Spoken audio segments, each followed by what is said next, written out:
What's up, everyone? Pags here at MEI Studio.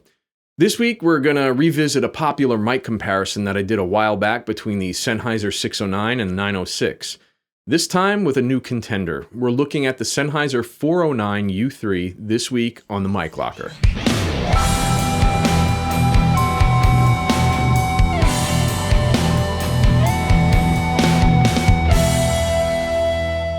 Last time we looked at the 609 and the 906, we talked about the history of the mic and how it stemmed from the classic 409 and 409U mics. At the time, the mics were quite cost prohibitive, to put it mildly. Most examples are easily fetching a four-figure sum on the usual places like eBay and Reverb. Ones that are broken or just partial are still going for high three-figure sums, something I really wasn't willing to take a risk on. However, I did luck out and wound up finding a 409 U3 that was part of an estate sale and was in about 8 pieces. Even though there are only like 6 pieces to the mic, I'm not going to mention how much I got for, but let's just say the price was right for me to take a risk on trying to refurbish it. The mic indeed was DOA, and I immediately sent it out to an amazing tech in Switzerland that repairs old dynamic microphones. He's the same guy that fixed my D12E a few years ago when it was getting a little light in the bottom end, and the mic came out fantastic. This mic worried me a bit though, since when I got it, whomever owned it previously attempted to fix it up and wound up with a nasty sticky chemical all over the capsule. It's likely trying to clean off the foam that had rotted out around the thing after years of non-use.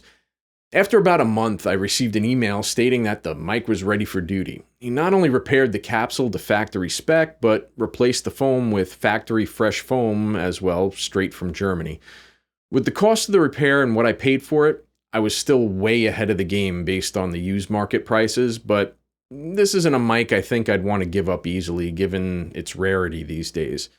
The goal this time, though, is to put the old capsule against the new capsules and see what differences pop up tonally and see if the new keeps up with the vintage, or vice versa. Let's look at some metered tests first before we get into the studio test and see what's going on with the capsules.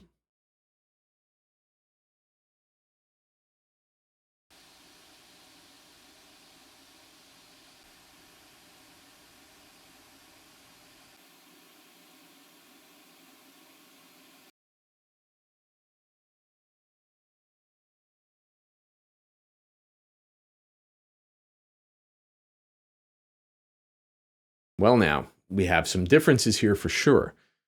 The 409 is holding its own against the newer mics sensitivity-wise. Originally, it was spec'd to have a 1.18 millivolt per Pascal with a plus minus 2 dB margin of error. The 609 is rated for 1.5 millivolts per Pascal, and the 906 is just under double that at 2.2 millivolts per Pascal.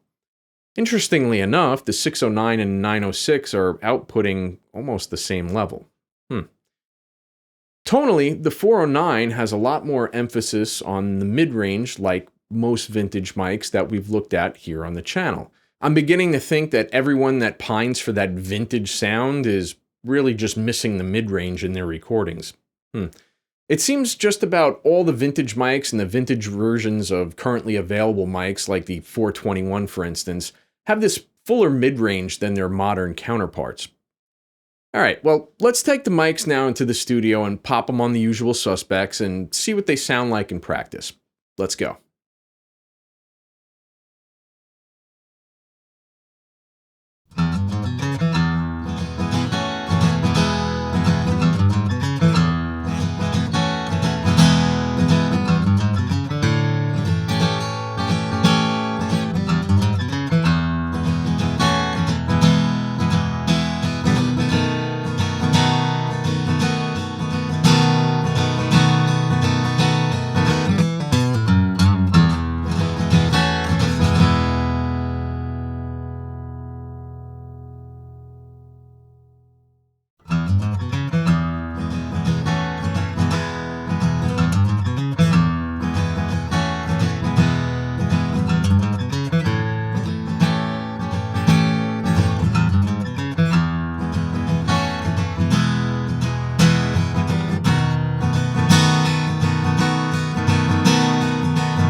I could see why people like the 409. It does sound really nice on a lot of the sources that we tried it out on.